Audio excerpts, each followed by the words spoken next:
Hi guys, this is Vic from Plate.to.paper. Today we'll be painting Kanto-style Sakura Mochi, which is a traditional Japanese sweet. This exercise and the materials come from the second edition Watercolour Art Kit that I released with Mossery, focusing on Japanese desserts. I'll be referencing the materials included in the kit, but feel free to follow along with your own. Let's start by going through the colour mixes. First, the mochi skin. I've used the diluted opera pink for the base, and this is a rather cool leaning pink. I'm increasing the concentration of paint for the mid values, and for the darkest values I'm adding a touch of burnt sienna and ultramarine light. We use these for the darkest corners and for some line work later. I'm also going to show a second pink variation. I'm mixing opera pink and red here, and you'll see the shift in hue, especially in the mid to darkest range.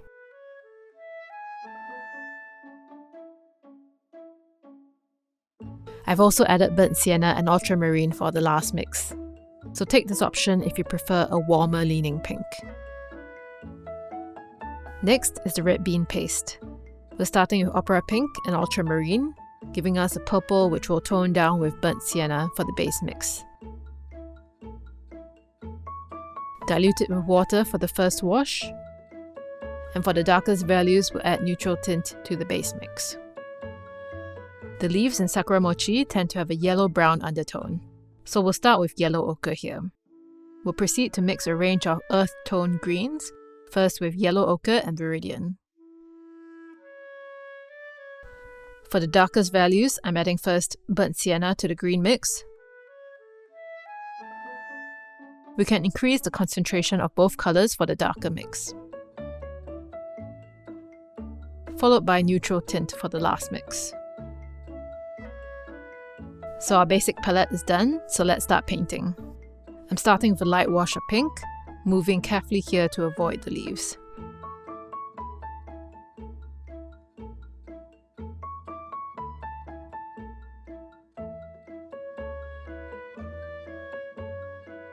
Next, a light wash of yellow ochre, covering the middle veins of the leaves.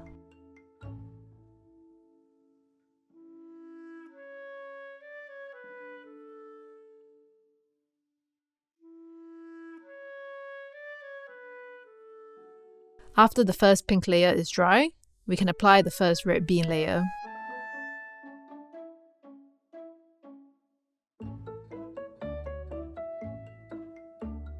If this layer is not too wet, you can also darken the areas to show shadows and form.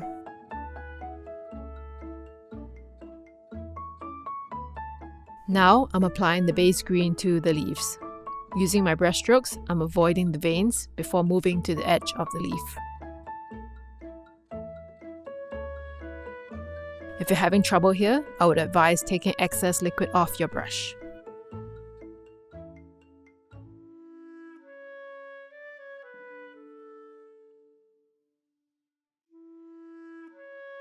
I'm also painting the undersides of the leaf, using the green mixed with a bit of the purple.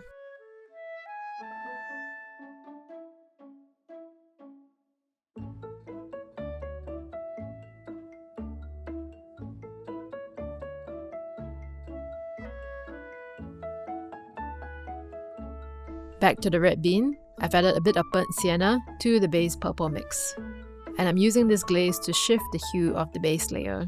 This adds a nice bit of variation to the purple and will eventually make it look richer. With all our base colours applied, we'll start developing the values. Considering my light source is coming in from the top right, I'm using the base pink to develop the form and shape, and marking out some areas which are affected by shadow. You'll see I'm not really too concerned with getting a completely smooth layer of colour for these skins. If you look at some reference photos, you'll see that they aren't usually a completely solid colour anyway. But it is important to work on dry layers, or you'll see your washes getting splotchy very quickly.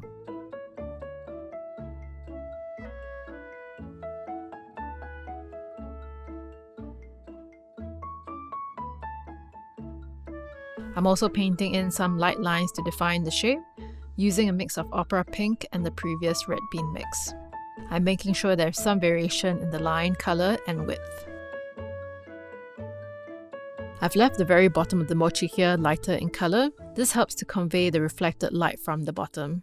It's a very useful technique to portray rounded objects. Another round on the red bean, still using the base red bean mix with some added burnt sienna.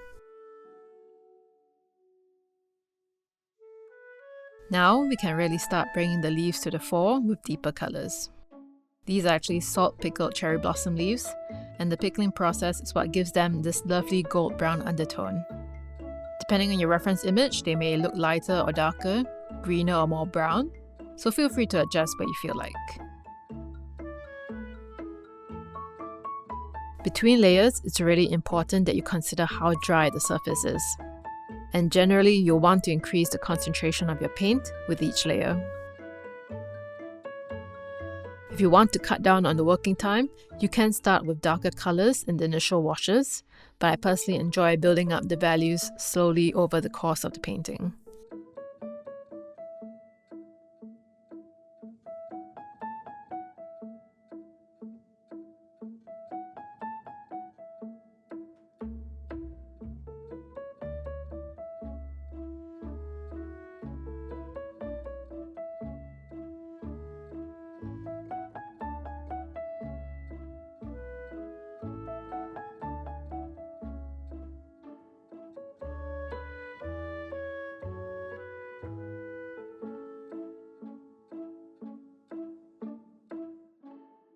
Here, I've gone over the veins again with some yellow ochre. You'll see that I'm not painting to the edge of the mochi. These subtle, lighter areas help to convey a sense of thickness and roundness to the skin.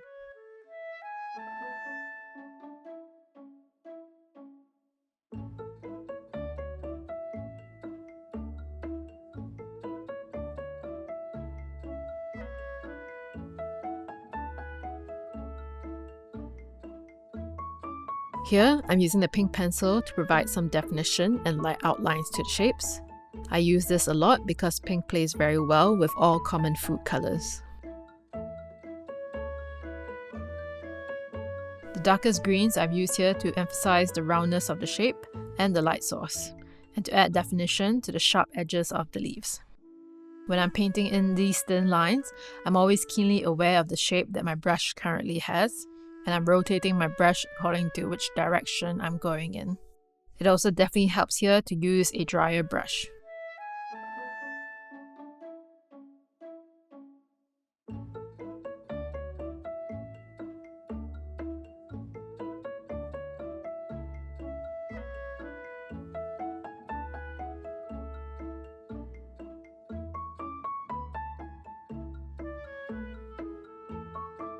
Now, the last glaze on the red bean paste.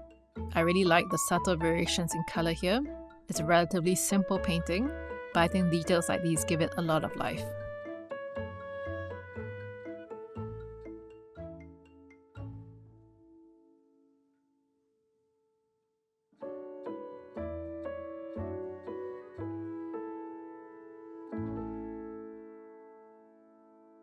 We're on the final stretch now. It's always in the last 10% that shows the polish and the level of finish in the final piece. So I always take the time to tighten up the details at the end.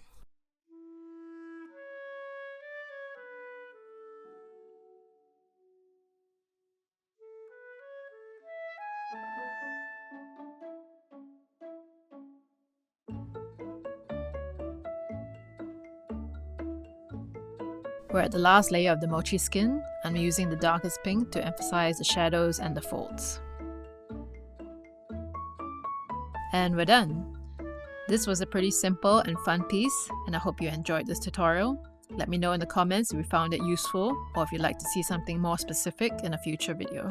I'll see you in the next one. Bye!